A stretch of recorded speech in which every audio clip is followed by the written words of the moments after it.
All I know is that I don't love anything in the world as much as some of these people hate Barney. I can't believe it's not about you, guy. Just let people like what they like, you know what I mean? Also, it's for toddlers. It's not for you.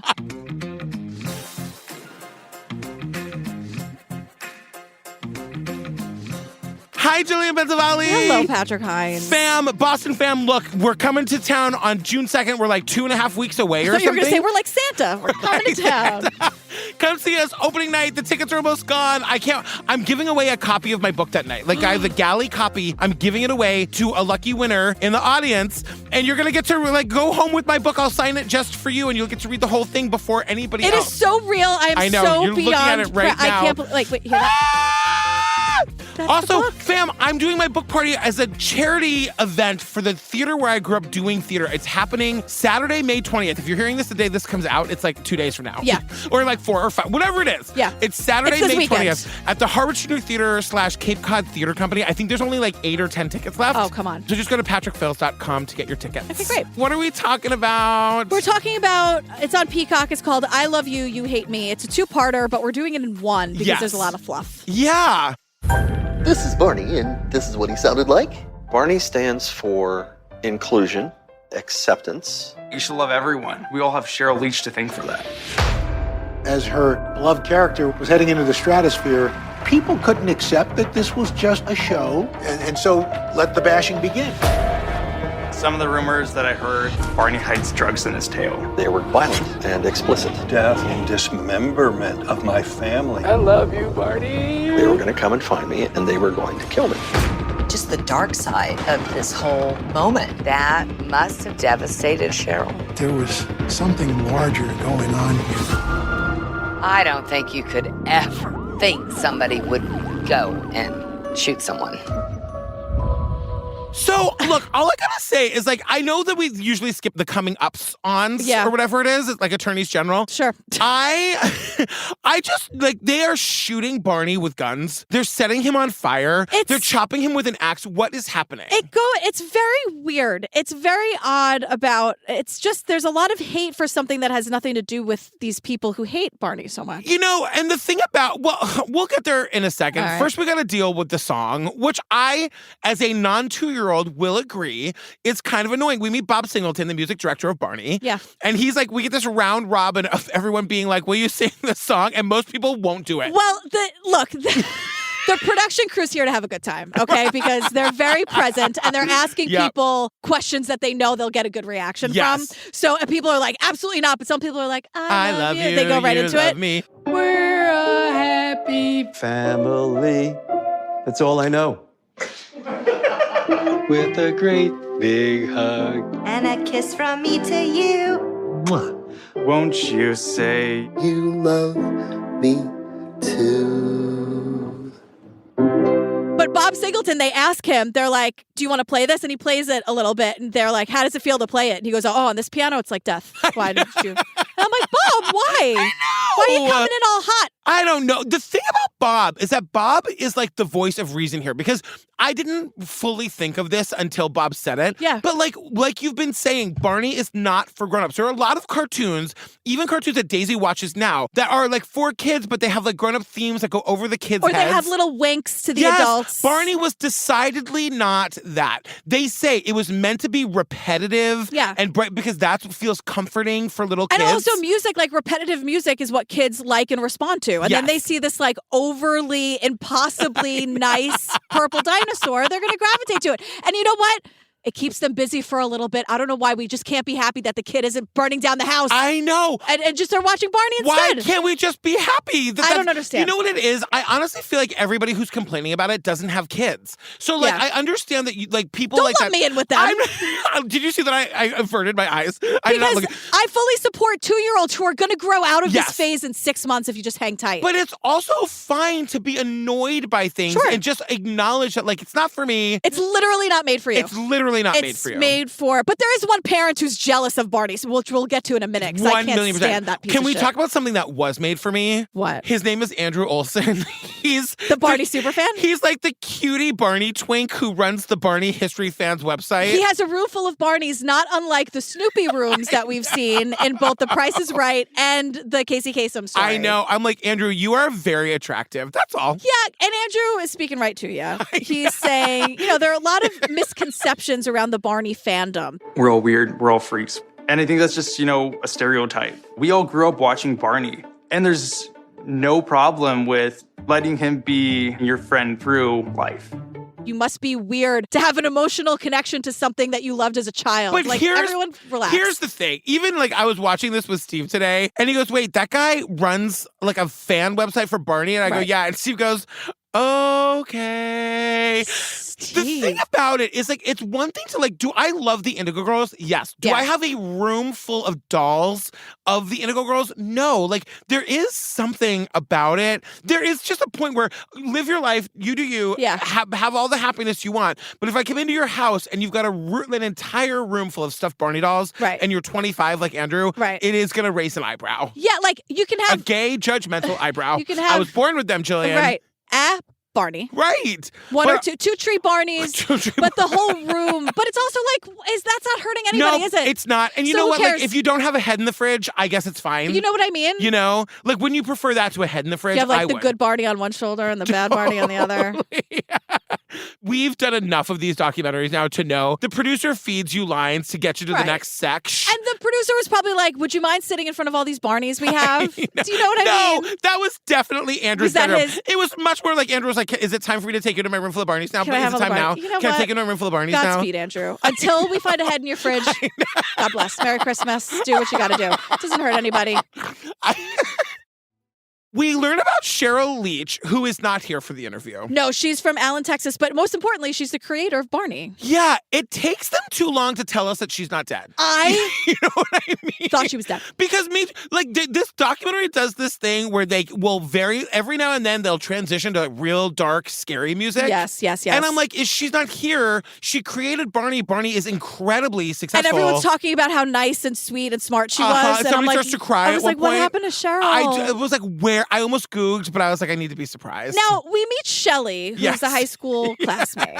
I went to high school with Sheryl Leach. I'm from a Christian background, and we kept the same moral code. Sheryl had just a wild, crazy sense of humor. That's what drew me to her, I guess. Loves that they were good Christian girls. Now, here's a note. It's nothing against Shelley. Yeah, it's just a general question for documentaries and filmmakers. Yeah.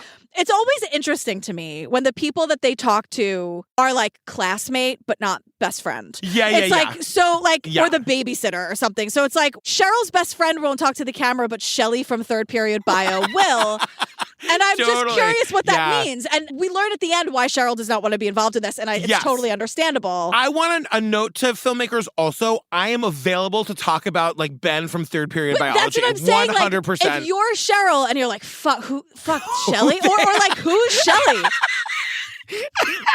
Who is Shelley? Yeah, because even Shelley never gives us, we stayed really close. We were in each other's weddings. Remember when we just covered, from the Bugs Bunny defense, we worked at the same place? Not Judy. We worked together. We worked at the same place. So, I'm sure Shelley and Sheryl, I'm sure they got along just, this isn't against anybody personally. It's just interesting when it's not we've been best friends for 35 years. It's just the classmate they haven't seen in 30, I want to put all my classmates on notice. I will sit for the documentary if they call me. But you know what? They'll sit for yours. I know. But you know what, though? I got no skeletons, girl. Yeah, I don't either. I mean, I was pretty bullied, and I don't think anyone would want to talk about me at all. So I think I'm in the clear. Yeah, I think we're both fine. I think I'm safe. But Sheryl taught school for 7 years before accepting a job with a company called Developmental Learning Materials. Yeah. It was a family-run business run by the Leach family. It was during this time that she ran into Jim Leach. Jim and Sheryl dated, and they eventually got married. And the company was run by the Leach family, which is how she meets her husband, Jim. And in 1986, Cheryl's son, Patrick, was born. Yeah, we get like a bit about how like Patrick was like a rambunctious, precocious kid. Yeah. As like a bit of foreshadowing. Right. And they say a very active 2-year-old. And I'm like, are they not all active? But this is the whole thing. Like, this is the part of the documentary that I don't like because like some shit goes down with Patrick in the end. And it's like the big cliffhanger that we don't get till like the last 8 minutes. Yeah. And it's bad, but it's also just like, just tell us. You know what I mean? Like, don't take, like, what? And also, like, aren't all kids active? I'm going to ask you that again. So then, like, back then in 1986, there wasn't a lot of content for 2- and 3-year-olds. Like, there's content for everybody now. There was like Nick Jr., PBS, and then like Saturday morning cartoons, but those were usually for the kids who were a little older. I was just going to say, all of this content was for like 5, 6, 7, 8-year-olds. Yeah. You know what I mean? There was nothing really for 2, 3-year-olds. Yeah, but what is the age of Sesame Street? Because I loved watching Sesame Street. Is like, I mean, Daisy would watch it when she was 2. Like, once they're verbal, I guess Sesame Street is good for them. But it's not just for them. Yeah. Like, if you're 2, you can watch Sesame Street. If you're 6, you can watch Sesame Street. If you're 35, you can watch Sesame Street. Yeah. It's But kind of like universal. Sesame Street is also like ongoing storylines, and it's a little like I think the point that they're saying is that like when Barney came along, it was because Sheryl was home with her like super active 2-year-old, because all 2-year-olds are super active. And she just wanted something that would like hold his attention, meaning she didn't want variety. She wanted one thing in a room with a song that repeats over and over again. Something meant for the 2-year-old. Exactly. Not like something that a 2-year-old can also watch. Exactly. Totally different things, right? You know, she has this, like, her husband's company, I guess they're also, like, they have a production arm or whatever. Right. So she, like, goes to her father-in-law and she's like, I have this idea for this, like, dinosaur thing I want to do for kids. And he's like, gold mine, let's do it. Yeah. And so Cheryl's on Phil Donahue basically saying, I figured how hard can it be? You ding-dongs made that other thing. Like, why can't I make the show? And I was literally like, is she a podcaster? Because, like, that's literally our story. Her whole vibe is very much like, I'm going to make this thing. I'm going to dive in the deep end, tread water, figure it out. I love Cheryl's motivation for doing this. I love how she did it. Yeah. And I got to also say, in all the archival video, she also has a very strong Julia Sugarbaker vibe. Who's that? Julia Sugarbaker from Designing Women. Oh, okay. Of course. How can I forget? The lights went out in Georgia. Yeah. That's that monologue, that famous monologue. And that Marjorie, just so that you will know, and your children will someday know, was the night the lights went out in Georgia.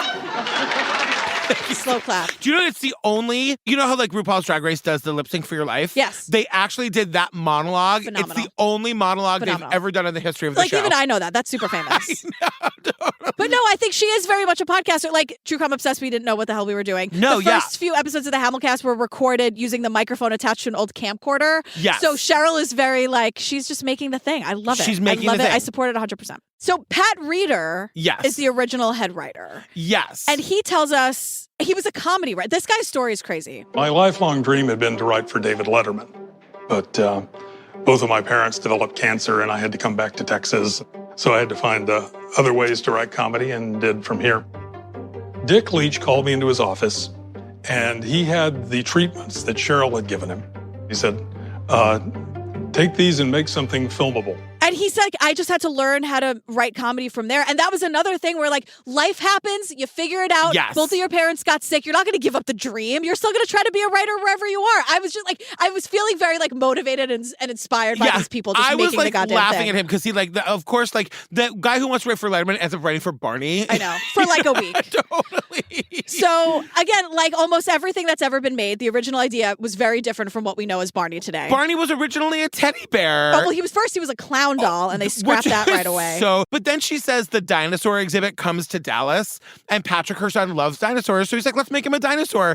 But then Bill Nye is here for absolutely no good reason. For like 30 seconds here, and then 30 seconds in the next one, and that's it. Bill, what are you doing here? Al Roker's here for a cool maybe 22 seconds, and that's it. It's so weird. But Bill Nye is here to tell us that, like, well, dinosaurs are fucking terrifying, though. Right. They're fucking cool. They're as cool as they're terrifying. Well, I was thinking about how, like, there's a show that Daisy was obsessed with for a minute called Dino Trucks. Okay, what's that? It's a combination of the two things kids are obsessed with, dinosaurs and trucks. Great. And it's literally, it's like Transformers, except they're dinosaurs that are also trucks. It's called Dino Trucks? It's called Dino Trucks. So I'm just thinking, like, people can sell anything to kids. You know what I mean? Yeah. And so, but they're just saying that, like, in order to sell this Barney to 2-year-olds, they had to make it like a squishy, fuzzy, no sharp cuddly, teeth, lots of round edges, no talons, no spikes. And I'm like, justice for the Stegosaurus, please, with all of those plates. I know. So Pat Reeder, according to Pat, I know this reference, but I don't know the character, like what they're like. Pat Reeder, the comedy writer, he has the perfect inspiration for the soft, friendly dinosaur. I was envisioning Barney, really inspired by the character, you want to hang on to your hat for this, of Bruce Willis in Moonlighting. Kind of a fun, wisecracking kind of guy. Whoops. Who lit up the room. I like to look at naked women. You know what they say, the bigger the cushion, the Stop better. it! Is there a more boomery fucking reference he could have come up with? Even I don't know Moonlighting. I know. Yeah, I was like, okay, I know Bruce Willis. I know that was a show, but like he says the reference like we should know. Well, and I think because we see a clip, I think he wants him to be like a smarmy, sort of like wisecracking, and that's the opposite of what Sheryl wants. Yeah, and that's a me thing because I don't know. I mean, Pat was like, that was my inspiration. What do you want? Right. So Pat, you're fine. You're fine, except you're also fired. Oh, you're fine. You were fired before you even got the job. But they're so nice about it, or trying to be nice about it, which I'm sure if Pat didn't think it was nice. But they wrote him a letter and they said, we've decided that you have a creative spirit that cannot be contained. And Pat's like, yeah, you don't want your head writer to be too creative. I got the message. I'm out the door.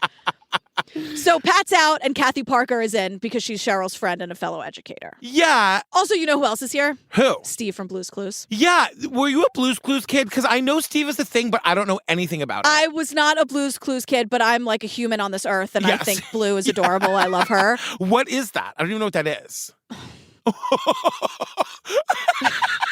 Blue is adorable. She's this little puppy, and then I think you help her like find things, and Steve is like your host, and he's like very wholesome and very accessible and very kind. And he didn't go on to do like sex tapes and stuff. No. Okay. That's why he says later, he's like, sometimes those rumors are hurtful. Sometimes people say things about you on the internet, and sometimes it's hurtful. Anyway, Blue is adorable. Now we're just meeting more of these cast of characters. We're in LA. We meet Bob West. Can I tell you Bob is here? He's real tense. I'm just tensing up here. I'm Bob West, and I was the original voice of Barney from 1988 to about 2000. Growing up, I was a weird kid. I was a really weird kid. Just a total, outright nerd. He's got to do mouth exercises to loosen up. He wants to do it right. Because he knows they're going to say, can you do the Barney voice? And if he can't, he's got to nail it. He's a profesh. But Bob, he was like a self-described weird kid. He's like, I was just a total 100% outright nerd. Yes. I'm like, all these people are just like exactly who they are. I'm into it. No, me too. And they loved him, but like they wanted him to do the gig, but they had already started to build the costume. So they realized they were going to have to hire a different guy for the body than they did for the voice. Right. Now, just we can't skate right by this. Are you doing the Chuck E. Cheese thing? Well, yeah, because he works for Chuck E. Cheese, Charles Entertainment Cheese. Big break. Yeah, Charles Entertainment Cheese. I have to say, John Oliver just did like a fascinating piece on Chuck E. Cheese, focusing on the entertainment. And like he was Jasper and Pasquale, this guy. And you just watch it. It's like 30 minutes. It's worth every second of it. John Oliver like really dissects why these characters are there. It's fucking wild. The story of Chuck E. Cheese is like more bananas than you can imagine. Where's that documentary? John Oliver did it for 30 minutes. Oh my God, that's what we should do it for the page. I know. it is crazy. Wow. It's crazy. But anyway, he was there. But Pasquale is literally like, that's a spicy meatball. Like that's, I'm like, I should be offended, but I don't care. No. Charles Entertainment Cheese.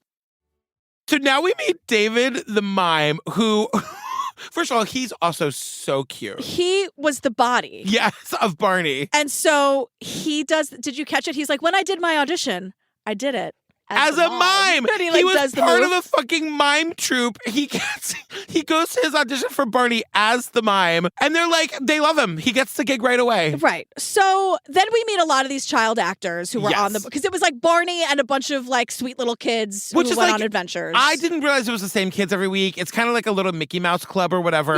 Yeah. Okay, great. Good for them. But they were all like young kids. I'd guess 6, 7, 8, 9 years old. Yes. Right? Am I wrong? Yeah, no, that's right. And like, we're learning that it's like a very low budget production. One of them, Ricky Carter, goes, do you know how many girls I got? Oh my God. And I'm like, you were 8. I have the exact same Were you note. not like 8 years old? Do you know how many girls I got for being like the kid from Barney? What? Like, are you making a joke and I'm missing it? So everyone kind of like worked together. Everyone was new at this. They were all just trying to make like a sweet, wholesome thing for the 2-year-old kids. And it's cool because they're doing it like in like Cheryl's backyard in Texas. It's like not Hollywood. It's like not high stakes, But the first tape comes out in 1988. The problem was there's really no marketing budget. In the early days, we didn't have enough money to make the videos and spend money on marketing. So we decided to hire a group of our neighborhood mom friends. And we called those moms the Mom Blitzers. They enlist the local moms to be what they called the Mom Blitzers. Yeah, and they're calling other moms. They're calling the daycare, the preschool. They're just like selling the tapes themselves. And I'm sure, again, not a mother, but I can imagine that you see, like, it's like the Holy Grail. It's like, wait, there's a video that's super wholesome that I don't have to worry about. And it's just for kids. You vetted it, and you know that I can like trust my kids to watch this over and over and over again, and maybe I can have a moment's peace. Are you kidding me? I know. And it really works. And it works so well that we then meet Sloane. She had a 2-year-old. The 2-year-old loved Barney. She decides she wants to do a Barney birthday party. So for some reason, she goes, I want to market this thing because it's the best thing I've ever seen. And I'm like, these moms. They're so into These parents need just a minute and a half to themselves. You know what, though? They're also incredible because Sloane calls Sheryl. Sheryl calls her back, and she basically makes her the VP of fucking live events for her company in 2 minutes. Because Sloane's like, you're a genius. Yes. You made this thing that worked for my son. Now it's amazing. I want to have theme parties. Like, what can I do? How can I help make this thing big and help other parents? These two women, Sheryl and Sloane, who don't necessarily have like business acumen, are all of a sudden like at the head of this like fucking multi-million-dollar company. Right. It's just like you hit on a thing that works and you're just like riding it. I talk about this with us in TCO. Like we were there. We were ready for it when it happened. And like, here we are, you know? We were psyched. Yeah. I still am psyched. Same. But I love it. Sloane is like, I was employee number 6. I know. Which is. We get that sometimes. The Beanie Baby one. Remember we got all those, like they all knew their employee numbers. But she was like so excited to be a part of this thing that was growing doing thing. Yeah. You're in on the ground floor. You get to do your favorite thing. You know Sloane loves to plan a fucking party. And she believed in it. Totally. That's the thing. Like, it helped her. It can help other parents. Like, great, let's fucking 100%. go. So they have this live event. It's their first live event ever. It's scheduled for November 19th, 1990 at the Majestic Theater in Dallas, Texas. It's sold out. It's going to be amazing. Unfortunately. There's a huge issue because they had to recast Barney. So what happened was I got a calling to join the military. Dave the Mime has joined the military. He got a calling. I was just like, wait a second. Dave the Mime is following his fucking calling from within his soul to go join the military. And like, look, my sister's in the military. She's brother's in the military. I get that it's a calling. Great. But it's like, how do you go from mime to military? I want that autobiography. I just wonder if someone was like, first miming and now Barney. I know. Someone in his life was discouraging this line of work, which sometimes happened because then, like, it's the day of the show, y'all. I know. And he bails. But you know what? He doesn't regret it. Like, he loved being in the military. I think he really, like, you just don't often see that transition from mime to military. Like the day of. The day of the show. Can you wait till tomorrow? I know. A little bit of notice. Well, we couldn't wait till tomorrow because now we've got to meet David Joyner. I hate this guy. I hate this guy too. I'm so glad you are on board with this. Did you think I'd be on board with this fucking creeper? So he basically, like, the producer says to David, every single person that we've asked to be in this documentary is like, are you talking to David Joyner? And they're like, do you have any idea why people would be nervous to know we're talking to you? Now, at first, I'm like, oh, here's the guy who shakes things up. Like, this is going to be a cool, like, I was the anti-Barney, I was the bad boy. I don't know what it was. But at first, I didn't think it was going to be what it turned into. Yeah. So the thing about this guy is that Well, there's a headline from a newspaper from 2018. The article is about how he runs what David calls this tantric sex business, but it's not what it is. No. And the headline reads, the guy who played Barney the dinosaur now runs a tantric sex business. Now we'll get back to that in a second, but we get 2 seconds of Sloane, who's like... When I heard something about this, I can't remember what it's called again. Tantra? Yeah. Okay. I don't even know what it's all about, to be honest with you. Don't care to know about it after what I've kind of heard about it. Sloane talks about not knowing anything about it so much that I think she might know a little bit about it. And I think that's okay. The lady doth protest too much. And I think it's okay. Absolutely. Because, this tantric energy healing, that's all fine. That's not what David is doing. Yeah. David, this article was about how he's having real, actual sex with clients who are only women. Yes. And women, because I did some fucking digging. Oh, you did? It's all about how this fucking man is going to come and teach you how to be a goddess. Only he can heal you. Only he can can make you find your eroticism and all this shit. But only if you can pass David's test. Like, he has like his hotness test. He has a Zoom with you and a FaceTime and whatever, and he gets to decide if you're ready for the tantric sex healing. No. Yes. So that is some Keith Raniere shit. And it's all about like what he considers a woman, what he considers like if he wants to have sex with you, then you need the healing and take the class. Because it says like some people aren't ready, and I'm the one who makes that decision. Oh my God. Oh yeah, and he doesn't wear condoms because it quotes blocks the energy. No. It's such fucking bullshit. Some man is gonna sell sex and like he can fucking heal me. I don't need this man to come in and tell me how to be a goddess. I'm doing just fine. Oh my fuck you. God. And he wants to talk about it. And he wants to try. He charges a fee. I know. This is not a business. I know. No. And, you know, like sometimes we go around and I always say that like our job is great, but it's a job you have to explain. Yeah. If I was an accountant, people would understand it. Yeah. And I've been going through a lot of that lately, having to explain what I do for a living. Yeah. Imagine being this motherfucker. You know what? Just say I used to be Barney. That's it. Right. But he loves it. Well, because they find him and he's also like a really great like dancer and he's very athletic. And so he kind of gets sent to this Dallas live show as his like audition. And so the music starts and I just leaped. Once David Joyner hit that stage, oh my goodness. He made Barney the athletic Barney that he is today. He's jumping up in the air, doing 360s. He's super energetic. Yeah. The costume weighs 60 pounds. Yeah. It's like nothing to him. He's giving the energy right back to the kids. He's perfect to be in the suit of Barney. I hate to say, I'm sure there's someone else, but they needed him. He was there. He showed up. He was high energy. Here we are. And like they make him sign a contract that he won't do any of this like tantra sex stuff. Right. While he's playing Barney. Right. So now we meet Larry Rifkin and his daughter Leora. Yeah. And basically this guy Larry is basically like, it was Super Bowl Sunday. My kid was bored and we got her a video and it was Barney and it was amazing. Bada bing, bada boom. He puts them on PBS. Yeah, he's like the head of programming for Connecticut Public Television, puts it on, and then he's like, hey, PBS, you should do this. Yeah, and like that's the thing that like blows it through the roof. And he says, it was Mr. Rogers gone electric. Yes. And then it's like, I'm Barney. That was great. What's it? I'm sorry, what? I didn't quite hear it the first time.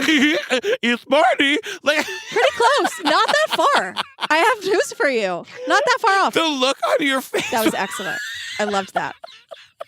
My God. I know. Yeah.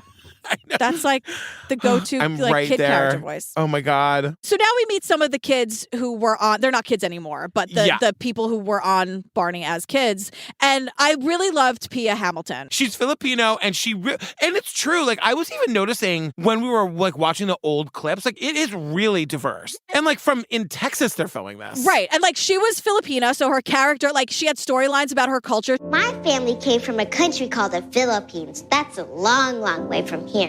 And they gave me a storyline with my Filipino heritage, which was awesome. You know, I got to sing Happy Birthday in Tagalog. Maligayang bati, You got to speak Tagalog on television. She had to sing Happy Birthday. Yeah. And like when people say representation matters, this is what they mean. Like we're experiencing it with Pia. Yes. Because she got to be herself. She wasn't playing like, she didn't have to hide who she was. And I gotta say, like, that's pretty progressive for the times for Texas. Yeah, you know absolutely. what I mean? Yeah. So now, like, we get a little bit more about the family, about Sheryl's family and Patrick, and learning that, like, she created Barney for Patrick. But, like, we start to get this, like, sibling rivalry thing. Right, as if Barney's the brother. He's, like, the older brother, more famous, the one that the parent loves the most or whatever. Now, I just want to say something. Yeah. Did no one see this coming? And also, is Patrick dead? They have to tell us. They have to tell us. Like they are. He's not dead. He's not dead. Neither is Sheryl. No. But they are pitching it to us as though like Sheryl and him died in a horrible bus accident or something. I know. Because they're telling the story as if they were all acting like Patrick wasn't allowed to outgrow Barney. Uh-huh. And it's like, there's got to be room for that. And I feel like all these like parents and educators who are trying to do good work, like they're going to like give him space to not care about Barney after he's not 2 anymore, the right? The whole thing here is what they're trying to say is that like now Barney's in 225 countries. It's the biggest thing in the world. The mom went from being a stay-at-home mom doing this as a hobby to now she's like CEO of a fucking multi-billion-dollar company. Right. So of course she's seeing her kid less, and like the kid is who she did this for. And they're trying to get into the very complicated dynamics of like his emotions, and they're guessing because he's not here to speak for himself, but they're trying to get into the complicated emotions of like this thing that my mom did for me that I loved, but now it's taking her away from me. And now I don't love it anymore. And I don't love it, and it's overshadowing me. And I'm also not the demographic. I'm not 2 anymore. Exactly. Speaking of, Barney was, quote, at odds with the pissed off Gen Xers. Their words, not mine. So they're just saying like... The actual like popular culture is Nirvana, it's Pulp Fiction, it's irony, and it's sometimes blood-soaked. And Barney could not be more different than that. Doesn't bode well for Barney. It was dry, sarcastic, and, quote, blood-soaked. Yeah, and because Barney was such a cultural phenomenon, what they're saying is that, like, it, of course, had to then be a war between these disgruntled Gen Xers and Barney. Right, and not all Gen Xers, I get it. I'm just saying. Of course, and, like, that's, like, you know, Barney was ubiquitous. Barney was everywhere. You couldn't do any, like, you could, like, I'm that age, and I didn't have kids, and I knew, everyone knew about Barney. Yeah. And Barney is annoying, I get it. Yeah. And they're just saying that it just happened to align with this generation of kids who was primed to take their annoyance like to the next level. Right. And that like everything was sort of about being sarcastic and like dark and cool, and Barney wasn't cool. So instead of just saying like, Barney, you're not cool, some people decided to get like violent and weirdly obsessed with hating a show for 2-year-olds. Which we'll get into in a minute. I mean, first we meet Bert Dubrow, who was a former producer of the Jerry Springer Show. And like we get into the whole Jerry Springer thing. There is actually an interesting thing where he talks about how Jerry Springer was originally meant to be like a family show. Yeah, that lasted for 2 seconds. Well, we see the very first fight ever on Jerry Springer, and Jerry is like super apologetic about it. He's mortally embarrassed. Let me first apologize for the disruption. I don't want to be a part of anything which brings violence into anybody's home. The next day, I looked at the overnight ratings and saw that we went from here to here. And then they say we looked at the ratings overnight. We came back the next day, and all of a sudden it was a fucking free-for-all. Right. It was cool to learn that evolution. Yeah. And eventually they're going to get like, the reason the Jerry Springer people are here is because eventually they're going to get the people who hate Barney and the people who love Barney on the Jerry Springer Show. To fight about Barney. To like come to blows on the Jerry Springer Show about Barney. Like, oh my God. I know. We learn a lot about like the 90s and the culture is shifting. We get some 10-year-old dressed like a 45-year-old Republican saying kids today, they like vulgarness. I'm like, how old are you? We get like a clip from Reality Bites, which is a movie I love very much. Whenever I see a kid like that, I always imagine somebody trying to get Daisy to do that. She would never. No. Daisy would Kids never. today. I know. You are a kid. You're 10. He's wearing like a top hat. But we get Steve from Blue's Clues. And he's the one who like, we get like these 20-minute montages that go on way too long. And then Steve just like breaks it down. And what he says is, it's not just about Barney being on a children's television show that makes him bashable. I suspect maybe that it's because in children's television like Sesame Street, there's something broken about Grover. And there's something broken about Bert. And there's something broken about absolutely every single one of us. But there's nothing broken about Barney. And that's why Sesame Street was acceptable to these like Gen Xers or whatever, because it was about, it basically, like the way Steve from Blue's Clues explains it, Sesame Street is like Reality Bites for kids. Yes. And Barney is like, there's nothing broken about Barney. Barney. There's nothing broken. And like, that's when we go back to that kid from the beginning, right? Who like runs the website museum or whatever, right. Where I'm like, of course it makes sense that you want to like have that safe zone for half a fucking hour where nothing is wrong and everything is fine and they're singing the same song over and over again because that's comforting to you. Because, and like, even remember in My So-Called Life, Rayanne gets drunk and is singing Sunny Days? Yes. Like that is, there was something about that was like cool to like Sesame Street at that age. Like there were Sesame Street stickers and big, you know, but not also with Barney. It was sort of like, I love how like Barney is also represented as like Big Dinosaur in the way of like Big Tobacco and like you know what I mean? Big Wholesome. Big Wholesome. Barney is a conglomerate at this point. It is a mega success, and that is exactly like it could be any generation. Right. Everybody is going to hate the super successful thing. Right, and then they it's turn cool on. to hate Starbucks. It's right. You know what I mean? Sure. Do people care about Starbucks? Like I'm just saying in general, you know, like people like. like, of course, Barney is so successful that, of course, people are going to attack We him. saw this with, like, pop stars in the late 90s, early 2000s, you know, like when we And always. You know? Yeah. But now the, like, dislike and annoyance turns to outright hatred, and now homophobia. Barney is coming up at a time that the AIDS epidemic is at its peak. And, of course, there's a lot of very misdirected anger towards the gay community. Of course, this made Barney a huge target. So then they were going to hate him even more because he was gay. I mean, that was Air like quotes. a big thing. And then they kind of downplayed in this documentary, but there were all the rumors that whoever was playing Barney must be molesting all the little kids. There was all that. Like, that's a real thing. Right. And so Sheryl wasn't going to let the haters get her down. Yeah. She didn't really care. She was going to ignore it, hoping that, like, they have to just give up one day. Like, who cares? Like, she's too busy. Barney's the biggest thing ever. She's having this not great dynamic in her marriage because of this quote talk about role this for a reversal second? nonsense. So we get this news interview with Sheryl and her husband. They're like in their kitchen, and Sheryl had been the stay-at-home mom. And remember, she met her husband because she went to work for his family's corporation. Right. So he was like some big, powerful guy who's now like the stay-at-home dad to be with Patrick. Yeah. And Sheryl says jokingly to him, like, "What are you going to do today, honey?" Well, my plans are to support the Barney enterprise in any way I can. And when he answers her earnestly, she laughs in his face. What does he say? He's just like, "Oh, I'm going to stay at home and do whatever I need to do to support the Barney industry." Sure. And she laughs in his face. And I was like, that I don't like. It was so uncomfortable because you could tell he was being honest. He was being sincere. Yeah. You know? And she like thought it was so ridiculous and she laughed at him. Made me very uncomfortable. Maybe she was just trying because the camera was on her. Like, maybe she I don't fault her. I think know. she's done good work. She reminds me of Julia Sugarbaker. I'm not mad at her, but I'm just saying, like, whoa. Like, it feels like there's that weird dynamic that everyone's uncomfortable talking about. Right. You know? So I don't like that either. Yeah. Yikes. So it's getting to be more than just like a punchline on SNL and just like angry kids talking about it in their college dorm rooms. You know what I mean? Yeah, because we meet this dickbag Rob Curran. I can't stand this guy. This fucking guy. He says, "My daughter loved Barney so much. I went on a business trip and I came home and I expected her to jump up and greet me at the door." And that didn't happen. You're using your She was basically glued to the TV set, enraptured by Barney, transfixed by Barney. Oh, goody! And I felt a bit hurt. And then I realized I had to fucking destroy Barney. Because he's jealous of Barney. Think about that for a second. Your kid who you love has something that they love. And because for 5 minutes of a day, that thing is more important to them than you are, you have to now destroy that. Yes. He means it from the bottom of his heart. Like, totally. And he's such an asshole about it. He's like, Barney only appeals to like a 3-year-old mentality. And I'm like, yes, exactly. That's exactly right. That's not like an insult. No. It's like, it's designed by that.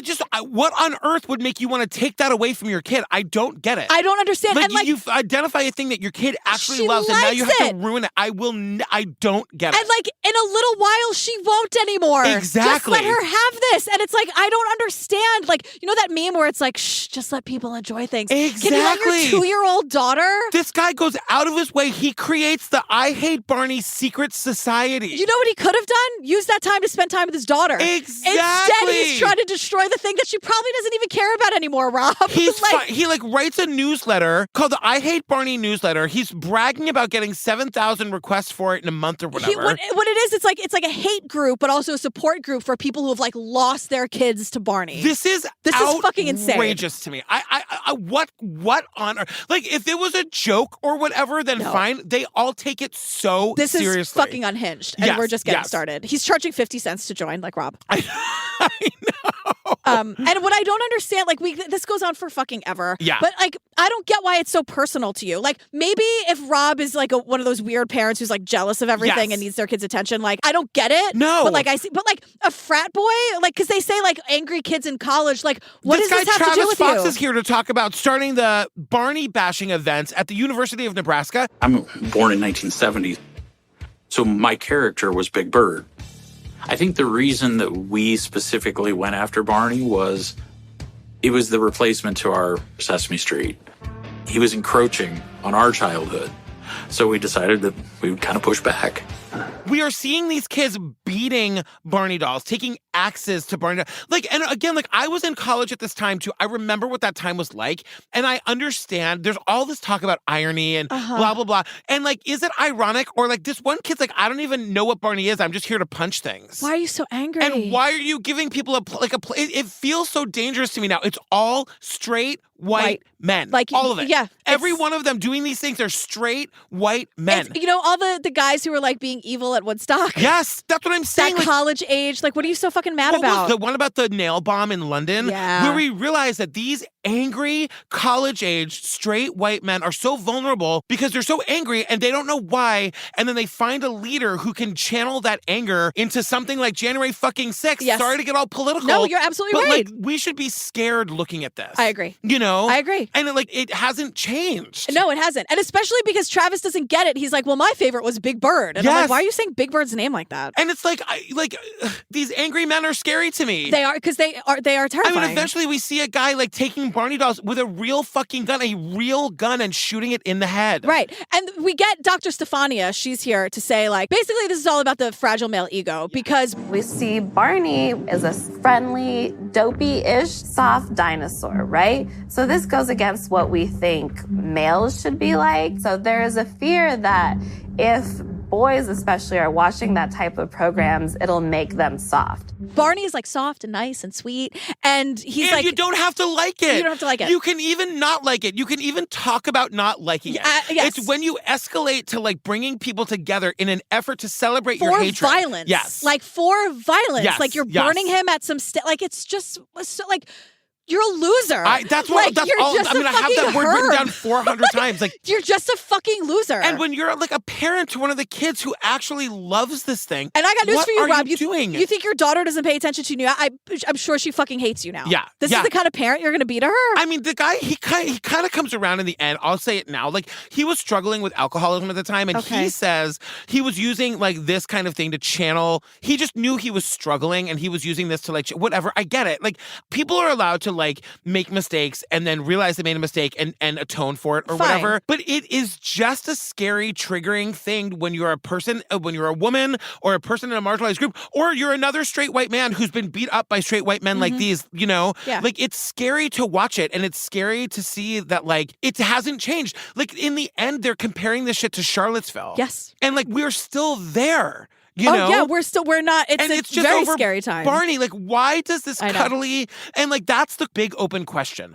Why does this big cuddly thing that's just about unconditional love threaten you so much? And also, you have to shoot it with a gun. Right. And it's not about you. It's not for you. Yeah. It has nothing to do with you at all. Like, you can turn the television off and put on Nirvana if that's what you want. That's totally fine. That's the thing. Like, these people, they revel in their lack of introspection. Yeah. They love that they don't look inside. Right. And like, there's nobody. They brag about that. They love it. They love that it's all just impulsive, manic, angry, violent behavior. Yeah. I don't understand it. I don't understand it either. Sorry, I went on a diatribe. No, because it's fucking terrifying to watch this. It is scary. Like we're watching these, like, you know, when they were talking about the AIDS stuff for like just a second, we're watching these like gay men get beat up, you know? Like, and it's just so like, I don't know. I know I'm preaching to the choir. It scared me to watch it. It is scary. I've said it 500 times. Great.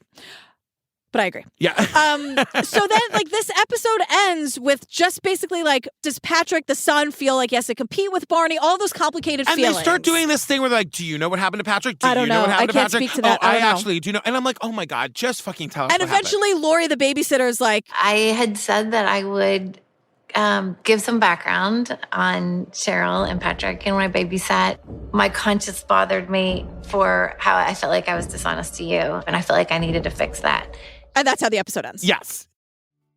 So episode 2 opens with all the Barney urban legends. They're, again, terrifying. Barney hides drugs in his tail.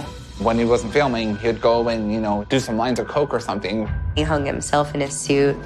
Barney was a predator. I absolutely love children.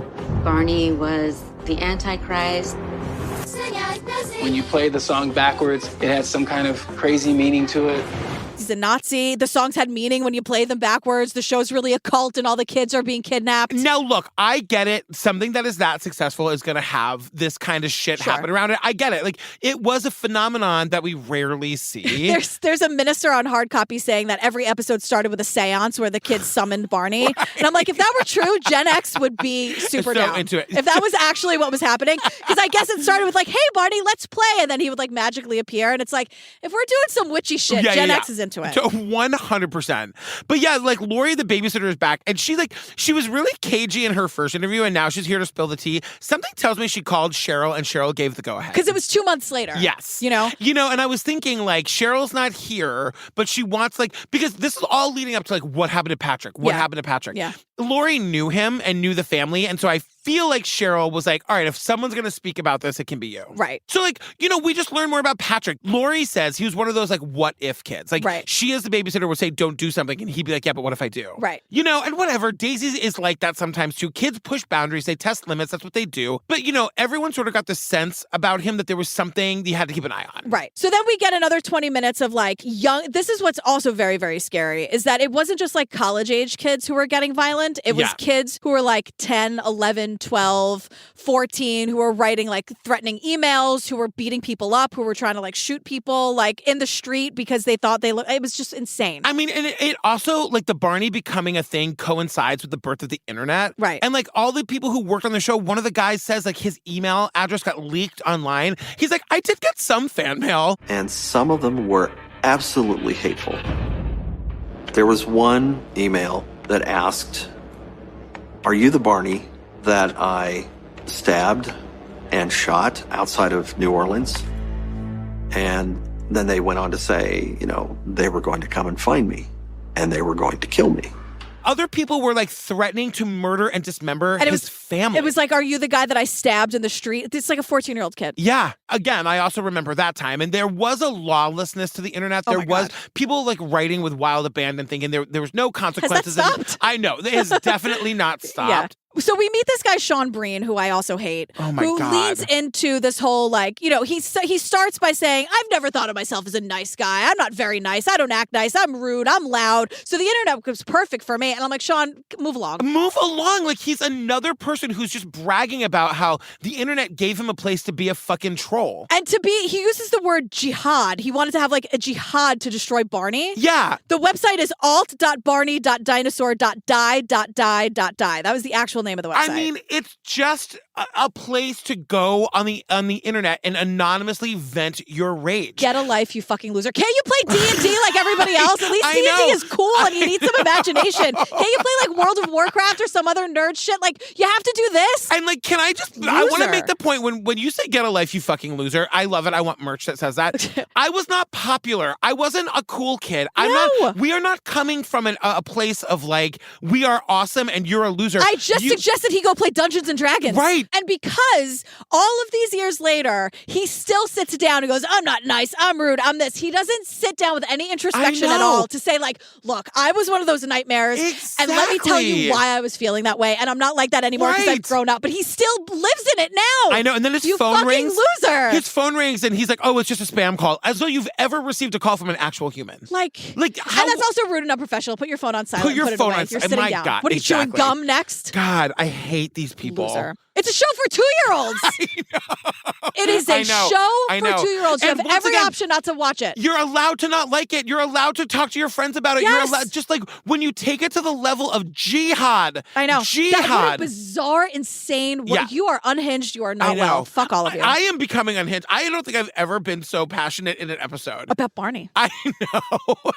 Can we go past the chicken as fast as possible? Yeah, we learned about this guy. He's called the Famous Chicken, and he was. Do you want to just skip it all together? He's some stupid mascot, and like he tries to have some like fake Barney come and do some like but dance. You know what? Can I just say? I want to just say that like what happens is the Barney people sue him, right? Because he makes a Barney part of his act, and it's not a real Barney. You can tell the costume's like just off. It's not actually like licensed Barney stuff. But like I think the Barney people kind of suck here because they sue him for $100,000 for every time he's used it. Because what he's doing is he's beating up the Barney thing. And so the point is, we're talking about a character that is, for a lot of kids, their first friend, and he's their best friend.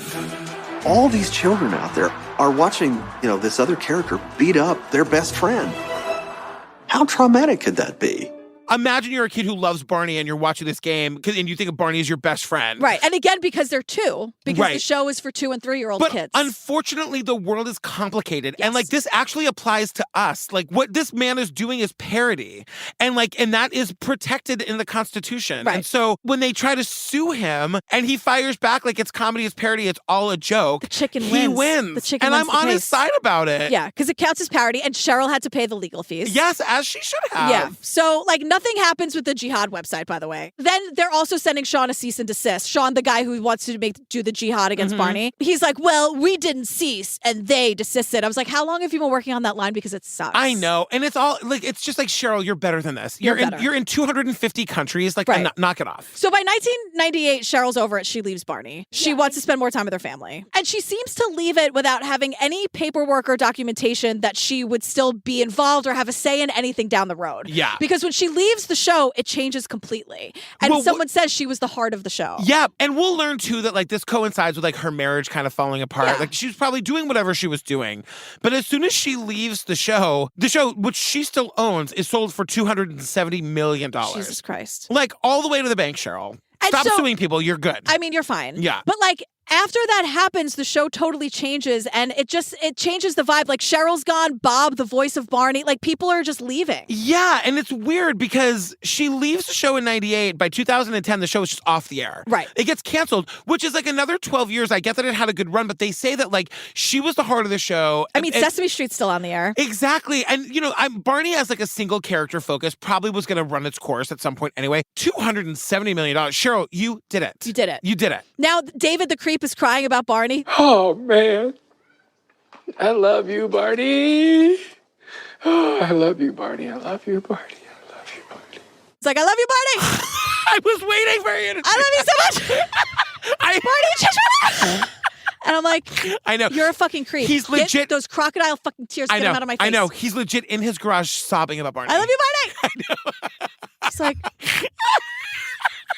you're a bad actor. I know. In all the senses. God, of the I love term. that you think that he's weird. I thought we were going to have to do a live and let live thing. Why on I don't know. earth would you think that some man is going to convince me to pay him money to, quote, heal me? Because you're a goddess. And show me where my goddess is. I know right where my goddess is. Exactly. Don't you worry about it. You stay away from it. Let me protect my goddessness. Oh my God. We learned that Sheryl leaves the show in 98. That's when her marriage falls apart. And we finally get the Patrick story. Yes. This feels like what the documentary's been leading to the whole time. Right. So his name is Patrick Leach, and Patrick and Sheryl spend a lot of time in Turks and Caicos. Okay, fancy. I went to Turks and Caicos last Christmas. It wasn't that fancy, but it was. okay. But it is gorgeous. I mean, I'm sure there are very fancy parts Is you it can far go to. away? No, it was a 3-hour flight, not even. It's and nice it was and tropical? it was fucking stunning. How interesting. But she loves it there, and she opens a restaurant there. I'm like, if I ever go back, I'm gonna try to find her restaurant. Yeah, and you know? Patrick worked in the restaurant. Yeah, and until he eventually- didn't. Until he didn't. Then he moves back. He moves to Malibu, California, which is still fancy. Isn't that super expensive, Malibu? Malibu is the fanciest. Is it? Yes. It's where Cher and Barbara Streisand live. And Malibu Rosie is O'Donnell. more than Beverly Hills. I mean, Beverly Hills is in the city, and Malibu's, Malibu's on the beachy. beach. Okay. Yeah. Anyway, We've now reached the sum total of what I know about Los Angeles. Wonderful. So this guy, Charles Middlestat, is a criminal defense investigator. And he's like, it's so weird that I'm working with Patrick because my kids loved Barney. Yeah. So Brenda Lee is also here. No relation to Rockin' Around the Christmas Tree, Brenda Lee. Because I looked it up. I was like, Brenda Lee is here. Oh. She's still a prosecutor. No. The Christmas tree, have a happy holiday. Everyone's saying Don't you think of Home Alone? in a new old-fashioned way. So, and no shade to this Brenda Lee. She's just no relation. And I feel like most of you, dear listener, if you hear Brenda Lee, you go, what? I know. Brenda Lee has no time for anyone's shit. No. So here's what happened with Patrick. Yeah. It's 2013. He's 27 years old. He's living with his fiance and kids in this enormous mansion. It's actually enormous. It's an estate. It's his mom huge. sold the show for $270 million. I mean, come on. I know. So the house next door is, quote, more modest. Thanks. I assume. This guy, Eric Shanks, lives there with his, quote, elderly mother. Yes. Patrick and Eric do not like each other. No, which sucks. Can you just try to get along with your neighbors? And we don't know why. I know. We don't know why I know. they hate each other, Yeah. but they've had disagreements in the past. This is an ongoing feud that they have had. Yes. Eric, the neighbor, is driving to his house and he passes Patrick's house. There was a sign there in front of the gate that said no trespassing, and there was a camera there. So Eric Shanks walked over, took a closer look, turned around, and walked up the hill to his house. Patrick Leach, apparently he had seen this interaction through his security cameras. And then turns around and walks back, because I guess we have this on the camera footage. And has broken no laws or rules. He's just looking at the new sign in the neighborhood. Seems pretty harmless. Yeah. Although I don't know, I'm not saying, and I'm not victim blaming anything. I'm just saying you're fighting with your neighbor, and then one day there's a camera and a no trespassing sign. Someone's mad about something. I guess Patrick thinks that Eric is trying to be. Something is going on. I don't know what has happened. Right. Something is afoot in Malibu. Because I promise you, I've never been you know what I'm going to do today? I'm finally going to put up that no trespassing sign. But Eric didn't trespass. He just read the sign. Right. But Patrick was watching the security cameras and sees Eric. That right there sounds like questionable behavior. Why are you watching the camera? You're just sitting at the camera? You put the camera there to see if Eric came to your house, and he did, and here we are, and right? And say it. What? And now we're here? No, what's about to happen? All hell's going to break loose. It's going to be chaos down here, Tom, because Patrick is watching all of this on the security cameras. Yeah. He gets in his car and drives to Eric's house. That's how big his property is. He can't just walk over to. He has to drive in the go-kart. So the two start screaming at each other. Patrick's like, "You're on my property." Eric's like, "Oh yeah, well you're on my property right now, bud." My God. And I'm like, "Oh my God." Brenda Lee, not rocking around the Christmas tree, tells us Eric turns to go back to his house. Yeah, to go inside because they're at Eric's property. Because they're leaving. Right. Yeah, and they're fighting, and Eric's like, "Okay, I'm done." Bye. Eric Shanks turned around to go back to his house, and when he looked back, Patrick Leach had a gun pointed at him. Eric Shanks then said, "A gun? Really? Are you going to shoot me?" And before he could even finish that sentence, he testified that Patrick Leach started shooting. Eric says, "Oh my God, are you really going to shoot me?" And then Patrick fucking does. Before he can even finish the sentence, he shoots him 5 times. He shoots him 5 times? Yes. He's lucky to be alive. This guy lives. I didn't realize he shot him 5 times. Yeah. But then he also leaves him for dead. Patrick now is speeding down the Pacific Coast Highway. The cops pull him over. They find a loaded handgun, a rifle, and he's wearing a bulletproof vest, which he did not put on before going to Eric's house. He was watching the camera in the vest. So, and Brenda's like, he went prepared. So to me, he was looking for a fight. And she says he was paranoid and tightly wound. This is what they've been saying about Patrick the whole time, was that he was a precocious kid that needed to be watched, and we don't know about his mental health status. We don't know anything. He's not here for the interview, but he does this incredibly damaging thing. Right. So Patrick is arrested for attempted murder. He's facing life in prison. And we just hear again, there are a lot of bad situations between Patrick and Eric. Patrick is feeling very threatened by Eric. He's paranoid or worried about him. We have zero information. Yeah. And then further. We get a little backstory that Jim, his dad, died by suicide when he was 14 years old. Jesus Christ. Also, Patrick had a benign brain tumor that he needed brain surgery for. Yeah. His lawyer says he was addicted to marijuana. We're not going to do that. Okay. You're not addicted to weed. Yeah. And we don't get a lot more backstory there. Patrick and Sheryl both declined interview requests. But here's something interesting. What? He gets 45 years or whatever, and then the governor commutes his sentence and he gets out after 5. Yeah. And Brenda does say, just real quick, she goes, "Sounds like he had a hard time growing up. It explains his behavior, but I wouldn't say it justifies his behavior." All of these things explain his behavior, but they do not justify it. I would like someone to explain to me why the governor commuted his sentence. Yeah, I don't know. I would like a little more information on that, Gavin Newsom, with your fucking amazing head of hair. Oh my God. Yeah. Patrick married his fiancée and they have 2 kids. Good for them. Great. Now we meet Shannon, who is a former neo-Nazi and a white supremacist, Okay. and she's currently an anti-hate activist. So Shannon just pops up out of nowhere. She's talking for 2 minutes before she introduces herself as a former neo-Nazi and white supremacist. I texted you. I'm like, we're in the last 10 minutes. Aren't we winding down? Why are we meeting a neo-Nazi now? I know. Speaking of 90s references, I just heard Wayne Campbell. Hello. I was like, what? Now, I want to go through this last 10 minutes very quickly. As fast as we possibly Because can. her point, and I really like her, her point overall is that let people just like what they like. Because when you when you create places for people to channel and funnel their hate, that always explodes. That always results in bad things happening. And when you're building your entire self around the thing that you hate. Yes. She's like, I'm not saying that the people who hated Barney were like neo-Nazis, but I am saying they have some similarities where it becomes your entire life. And your entire identity, you know? And we see her doing like the Hitler poses, and it's really, and she, you know, she's saying that her whole life is dedicated to getting people out of those spaces now. Yeah. And she is just saying, there is a cost, in my opinion, to being someone who identifies by what they hate. You limit your ability to be moved, to engage with the world about what you love. And now the internet is like an echo chamber for all of these people. So like she says, your views can be completely upheld depending on what corner of the internet you're on. Yes. Like that's where like QAnon comes from. And like we're here. Thanks a lot, fucking internet. Like you did great things. But like people just feel seen and heard, and it's an echo chamber. But also like just where we are in the world with like people needing like content and clicks and views, you deal with some minor inconvenience and then you have to like get on your car and like talk about it and rant and rave against something. Like, did you get on your car?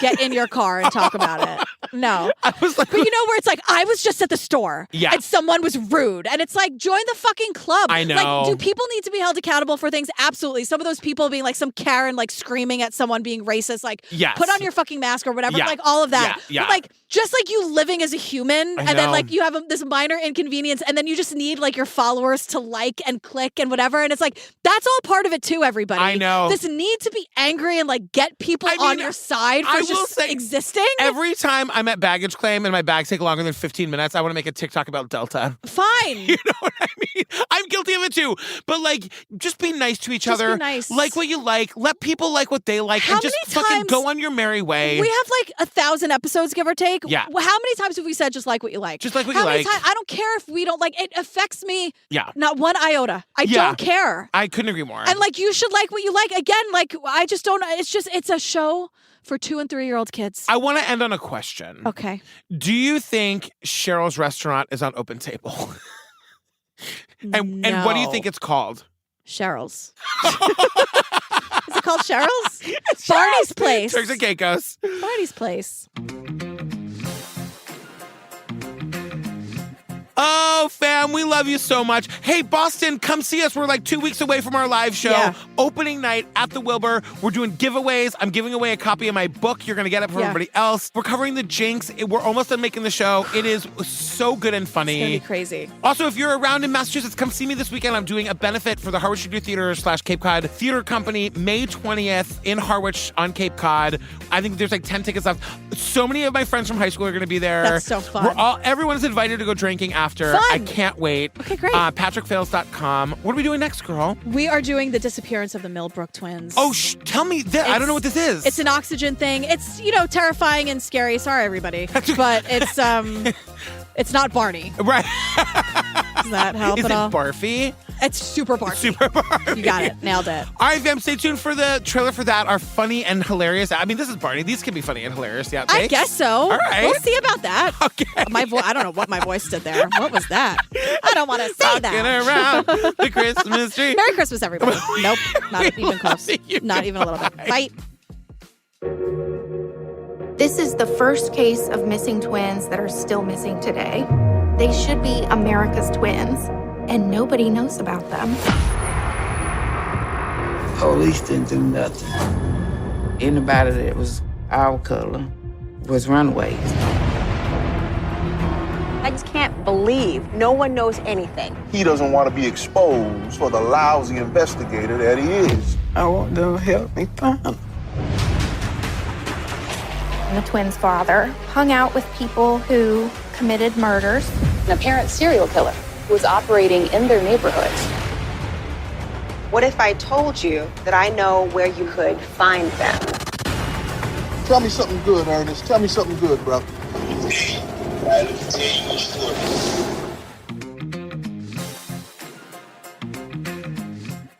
There is a fucking stampede of Nazis. What do you call a group of Nazis? Is it a fucking moron of Nazis? Yeah, a bunch of motherfuckers. It's a motherfucker of Nazis. It's really punchable faces. Yeah, it's a punchable called. faces it's a of punchable Nazis. face o'clock.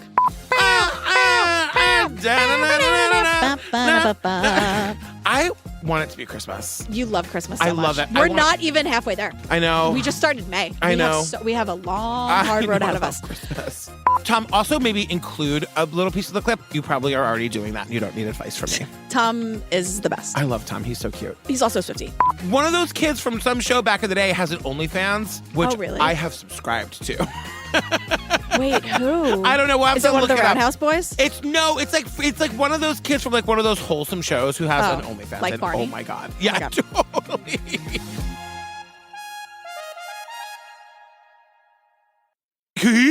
I'm Barney.